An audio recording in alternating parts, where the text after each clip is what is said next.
ان شاء الله هحاول.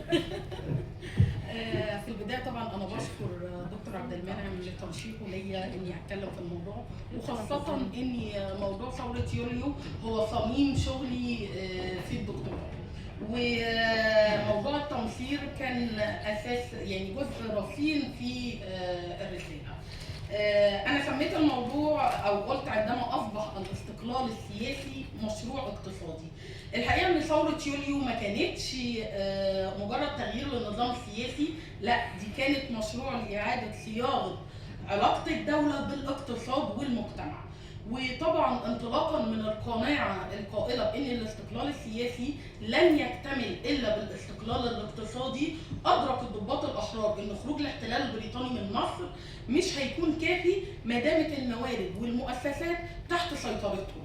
وبالتالي بدأت عملية التمصير أو قرار تمصير الاقتصاد جه كترجمة فعلية لفكرة السيادة الوطنية وإعادة توجيه الثروة لخدمة المجتمع المصري.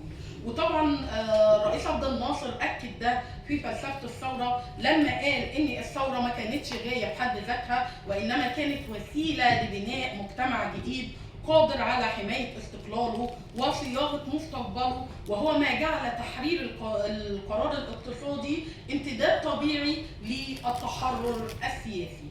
طيب في عجالة كده، الاقتصاد المصري قبل الثورة كان عامل ازاي؟ مصر كانت بتمتلك موارد، تمتلك موقع استراتيجي مهم جدا ومتميز، لكن عوائد الموارد وعوائد هذا الموقع كانت بتصب دايما في مصلحة المستعمر مش في مصلحة المصريين. يعني منذ الاحتلال البريطاني في سنة 82 الاقتصاد المصري ارتبط بالنفوذ البريطاني وبالمصالح البريطانية. لو اتكلمنا عن الزراعة هنلاقي ان الزراعة كانوا مصر بتزرع محصول وحيد بيصدر لخدمة المصالح البريطانية ومصانع لايكشاير في بريطانيا، وده جه على حساب المحاصيل الأخرى واللي تعرضت طبعا لتقلبات الأسعار في الأسواق العالمية.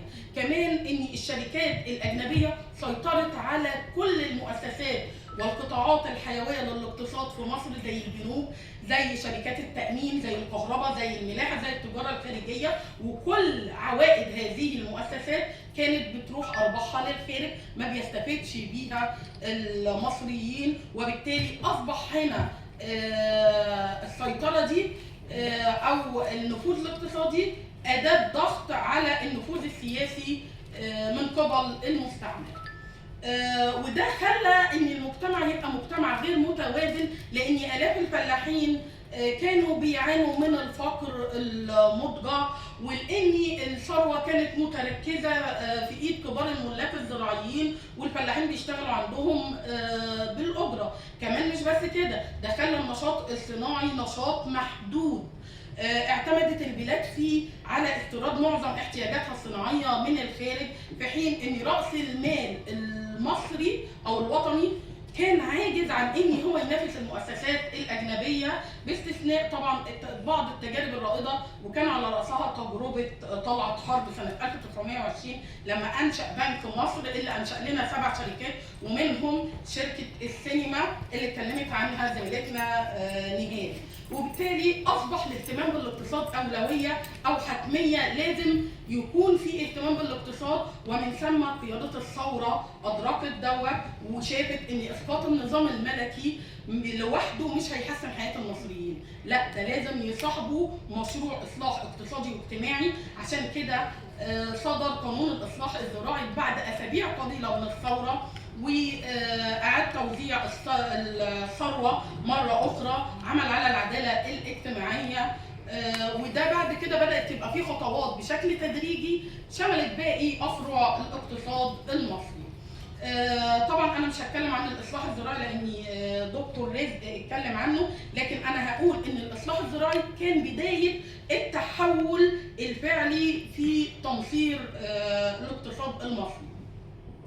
لكن هقول ان رغم اهميه مشروع الاصلاح الزراعي ما كانش كافي لتحقيق اهداف الثوره لوحده، لان السيطره الاجنبيه امتدت زي ما قلت للبنوك والشركات، وده خلى مجلس قياده الثوره او القياده في مصر تعمل على اعاده بناء الاقتصاد الوطني باكمله مره اخرى. طيب هتعمل تعمل ازاي على بناء اقتصاد وطني هو كله مش في ايديها، بدات تعمل ده بالتدريب. حاولت الاول ان هي تشجع القطاع الخاص الوطني على الاستثمار، لكن طبعا لان القطاع دوت او الرأسمالية كانت إمكانياتها محدودة، فبالتالي أحجمت عن المساندة والمشاركة في المشروعات الصناعية الكبرى، وده دفع الدولة إن هي اللي تتوسع ودورها يبقى أكبر في عملية التنمية. كمان ظهرت لنا هنا قناعة مهمة جدا إن التنمية محتاجة تخطيط، والتخطيط ده اللي هتقوده الدولة. وكان أساس المشروع الاقتصادي هو الصناعات الثقيلة اللي هي كانت بتمثل الطريق للاستقلال الاقتصادي. طبعا لإيمان قيادة الثورة بأن الصناعة هي طريق الاستقلال، اهتموا بمشروعات الصناعات، أنشأوا بقى صناعات ثقيلة، صناعات كيميائية، كهربائية، إلى جانب المشروع الوطني الأهم وهو بناء السد العالي اللي بيوفر الموارد وبيوفر الطاقة اللازمة لبناء قاعدة عريضة أيضا من الصناعة. بداية التحول الأساسي اللي احنا بنتكلم عنه في عملية التمصير كان قناة السويس. قناة السويس لما صدر قرار التأميم 26 يوليو سنة 56، ده كان التحول الأهم في المشروع الاقتصادي، لأن ده ما كانش مجرد نقل لملكية الشركة، لا ده كان إعلان باستعادة مصر السيطرة على أحد أهم مواردها الاستراتيجية. والقرار ده جه نتيجة سحب الولايات المتحدة الأمريكية وبريطانيا والبنك الدولي تمويل السد العالي، فاضطرت القيادة أنا هعتمد على مواردي، فبالتالي أنا أأمم القناة والعائد اللي هيجي هبدأ أمول المشروع. ولذلك أعلن جمال عبد الناصر أن تؤمم الشركة العالمية لقناة السويس البحرية شركة مساهمة مصرية. فهنا أصبح التأميم رمز لاستقلال القرار الوطني، ورسخ قناعة بأن السيادة السياسية لا تنفصل عن السيادة الاقتصادية. لما جه بقى العدوان الثلاثي لما حصل عمل على تعديل سياسة التنصير. بس خليني اقول ان دايما معظم المؤرخين بيربطوا ان العدوان الثلاثي كان نتيجه التأميم اللي حصل لقناه السويس، بس انا عايزه اقول ان ما كانش ده نتيجه ليه لوحده، لا ده كان ليه هدف اساسي كمان، هو ضرب عمليه التنميه اللي كانت بدات تحصل بالفعل في المجتمع المصري، بدليل ان هم بداوا المناوشات وضربنا على الحدود في سنه 55 في اواخر 55، والمعركه دي اسفر عنها سقوط 32 قتيل وجريح ما بين مصريين وفلسطينيين. نتيجه المعركه دي والمناوشات اللي حصلت، مصر اصدرت قرار 506 بمقاطعه المنتجات والبضائع الخاصه بدول الاعداء وتاميم ممتلكات الاسرائيليين في مصر. فهنا كانت البدايه. المهم ان العدوان لما حصل وجه على مصر، المصريين قدروا ان هم يصدوا مع الضغوط الدوليه، انسحب العدوان، لكن الازمه دي اكدت ان الاعتماد على المؤسسات الاجنبيه في القطاعات الحيويه قد يتحول الى وسيله للضغط السياسي، وده دفع الدوله لتوسيع سياسه التمصير الاقتصادي وتعزيز سيطرتها على المؤسسات الاستراتيجيه.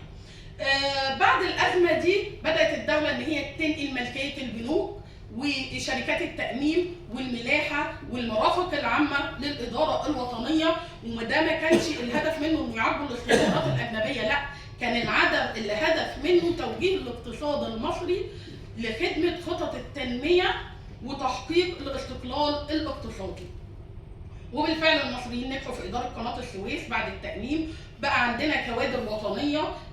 كمان حصل التأميم لما حصل للبنوك بعد كده، هنلاقي ان البنوك لان هو الجهاز المصرفي احتل مكانه محوريه في المشروع الاقتصادي، واصبحت اداه لتوجيه الائتمان نحو مشروعات الصناعه والكهرباء والاسكان والري، بعد ما كانت البنوك دي بتخدم المصالح الاجنبيه في مصر. التصنيع طبعا احنا قلنا ان التصنيع كان اساس بناء الدوله الحديثه. ذروه مشروع التمصير ذروة مشروع التمصير هي القرارات الاشتراكية اللي صدرت في سنة 61. ليه؟ لأن الدولة هنا وسعت نطاق الملكية العامة وأخضعت جميع القطاعات الاقتصادية بهذه القرارات جميع القطاعات الاقتصادية الكبرى للتخطيط المركزي، وساعدت السياسة دي على تنفيذ الخطة الخمسية الأولى اللي كانت من سنة 60 ل 65. ساعدت على زيادة الاستثمار العام والتوسع في التعليم والصحة والإسكان وتعزيز مساهمة الصناعة في الاقتصاد الوطني. كمان يعني أنا كده اديت نبذة عن التمصير بشكل سريع. الوقت خلص وخدت 3 دقايق كمان. معقولة؟ صح يا دكتورة؟ طيب أنا هقول بس تقييم دقيقة واحدة تقييم تجربة التمصير. الحقيقة إن تجربة التمصير كانت محل نقاش لدى الباحثين، في بعضهم شافوا إن دي خطوة تاريخية حررت الاقتصاد من الهيمنة الأجنبية ورسخت للسيادة الوطنية وأسست قاعدة عريضة صناعية من الصناعات الحديثة، لكن البعض الآخر كان شايف فيها نقطة ضعف، وهي إن التوسع الكبير اللي حصل في القطاع العام أدى مع مرور الوقت لانخفاض الكفاءة وتراجع المنافسة. لكن خليني أقول إن عشان نقيم أي تجربة لازم نحطها في سياقها التاريخي، لأن المرحلة دي كانت مرحلة مصر بتخوض فيها معركة مهمة جدا لبناء دولة مستقلة بعد عقود من الاحتلال، وكانت الخيارات الاقتصادية جزء من مشروع التحرر الوطني. ورغم اختلاف الآراء حول التجربة، لكن بنقول إن التجربة أسهمت في إعادة تشكيل الاقتصاد المصري، تعزيز دور الدولة في التنمية، إرساء مفهوم السيادة الاقتصادية بوصفه ركن أساسي من أركان الاستقلال الوطني. لذلك تبقى سياسة تمصير الاقتصاد واحدة من أبرز تجارب القرن العشرين في الربط بين التحرر الوطني والتنمية الاقتصادية. وشكرا وأسف.